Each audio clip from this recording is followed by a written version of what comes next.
Since we are talking about दुनियादारी, तो क्यों ज़रूरी है दुनियादारी समझना? अगर ये इतना ही ज़रूरी है तो स्कूल में कोई सब्जेक्ट क्यों नहीं है या कोई कोर्स नहीं है?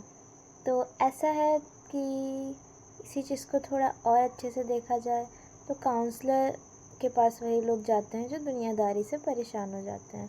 तो अगर आप दुनियादारी समझ लेंगे तो शायद आपको काउंसलर के पास ना जाना पड़े। And if you know then counselors are very expensive, like they charge you for 1500 per 60 minutes each session, और एक दो सेशन से कुछ नहीं होता है। It's a very long and slow process, और it's a rich people's thing. उनके जो सजेशंस होते हैं एंड एवरीथिंग। पहली बात, आप बीमार ही क्यों पड़े हैं, आपको प्रिकॉशन लेना पड़े?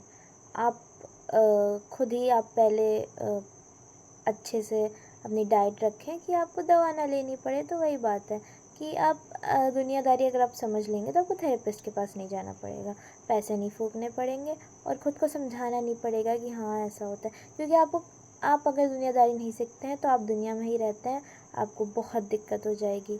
तो ये दिक्कतें ना हो इसलिए आपको दुनियादारी सीखना ज़रूरी है। दुनियादारी is not a choice but it's very important, and you just can't skip this chapter of your life. इससे पहले दुनिया आपको गिरा के बताए कि ओह तुम गिर गए, इस आप उन्हें मौका ही ना दें, आप गिरे ही ना। Sounds good right? Currently making this video with no much professionalism, but if it blew up, like अगर ये वायरल होता है तो the quality will obviously improve and the content also. तो अगर आपके पास कोई सजेशन हो, you can drop it in the comments, I will look after it, and या let's continue.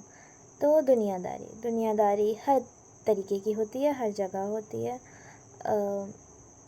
The issue arises जब आप गलत नहीं होते हैं, बस आपको दुनियादारी नहीं आती इसलिए आप फंस जाते हैं का मतलब छोटा मोटा फंसना नहीं है, एक बड़ा स्कैम हो जाता है। जैसे आपके रिश्ते टूट जाते हैं, दोस्तियाँ टूट जाती हैं, पैसे का नुकसान हो जाता है, इज़्ज़त डिसरिस्पेक्ट हो जाती है आपकी।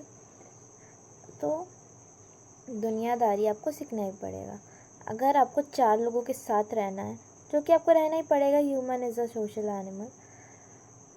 4 लोग नहीं तो आप एटलीस्ट इंट्रोवर्ट हैं तो घर में तो है ना, उन लोगों के साथ भी आपको अगर रहना है, आपको बिल्कुल दुनियादारी नहीं आती है, तो इससे ये भी नेगेटिव इम्पैक्ट पड़ता है कि लोग आपको अगर गलत अज्यूम कर लेते हैं तो आप खुद को सही साबित भी नहीं कर पाएंगे उनके आगे।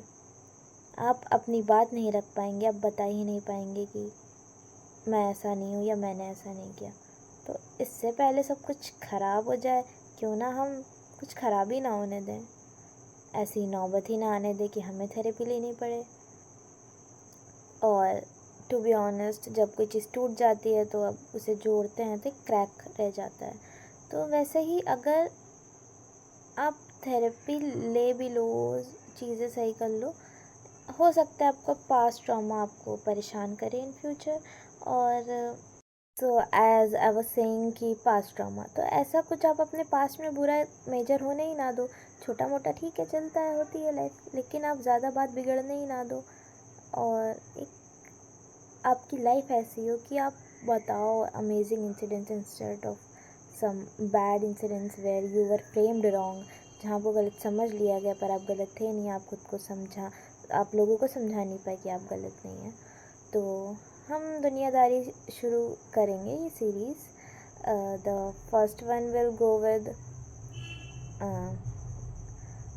आई don't know how it will be presented, but शुरू करते हैं रिलेशनशिप से। Let's see. So here we are talking about relationship, दुनियादारी। तो रिलेशनशिप में सीधी सी बात है, for teenagers I will say कि बुरा लगेगा समझने में, लेकिन इतनी सी बात है कि एक स्टेबल जॉब बहुत बहुत बड़ी चीज़ होती है। बड़े से बड़े वादे, रोज़ रोज़ बातें करना, टेक्स्ट करना ठीक है, इमोशनल सपोर्ट के लिए किसी को रखो, लेकिन with that please keep on working for your goal. अगर आपका गोल टूट जाता है then no one is responsible. आप अगर एक दिन उठ के कह भी देते हैं कि ये चीज़ ख़राब हो गई इस पर्टिकुलर इंसान की वजह से, इससे वो चीज़ नहीं जुड़ जाएगी, कुछ नहीं हो जाएगा, नोबडी केयर्स। हो सकता है उल्टा आपको भी बोल दिया जाए, क्योंकि आप तो लो पॉइंट पे हो इस समय, तो आपको ये भी बोला जा सकता है, बहुत इजीली टारगेट किया जा सकता है कि तो तुमने मेहनत क्यों नहीं की, तो तुम मुझसे बात ही क्यों कर रही थी। तो ऐसा नहीं है कि आप बिल्कुल बात मत करो, आप खुश रहो, बात करो आपको जिससे अच्छा लगता है, but keep on working on your goal. And in strict parent households I would say कि इट्स वेरी रिस्की। आप देख लो, अगर आपको ज़्यादा नुकसान ना हो रहा हो घर पे पता चलने पे, तभी आप करो, वरना आप ना करो, स्ट्रिक्टली अवॉइडेड। क्योंकि अगर आप फंसते हो, अगर आपको घर पे मार पड़ती है, डांट पड़ती है, आपका सो कॉल्ड बंदा नहीं आएगा या बंदी नहीं आएगी आपको बचाने। आप अकेले ही डांट खाओगे, आप अकेले ही मार खाओगे, वो बंदा या बंदी भूल जाएगा। तो एज आई सेड कि ऐसा कुछ मत करना कि if you have strict parents तो इन फ्यूचर वो तुम्हें दिक्कत करे। जैसे कि अभी तुम्हारे पेरेंट्स का है कि वो तुम्हें दूसरे स्टेट पढ़ने के लिए भेज सकते हैं आफ्टर 12th, लेकिन अगर उन्हें ऐसा कुछ पता चला that you did that too while being in a school, और एक ही सिटी में थे, एक घर में थे, तब भी आप पीठ पीछे ये कर रहे थे, तो इट इज़ वेरी पॉसिबल कि आपको 12th के बाद, अगर वो दूसरी सिटी में भेजने के प्लान में थे, अब नहीं भेजेंगे। And that's a very big thing. आपका बंदा या बंदी चला जाएगा दूसरे स्टेट, अगर उसके पेरेंट्स भेज देंगे, आप फंस जाओगे। तो ऐसा कुछ मत करना कि आपकी लाइफ पे मेजर इम्पैक्ट्स पड़ें, या आपको बहुत बैठ के ध्यान से काउंट करना पड़ेगा आपका कितना नुकसान हो सकता है, आप कितना झेल सकते हो, उस हिसाब से आप डिसीजंस लो।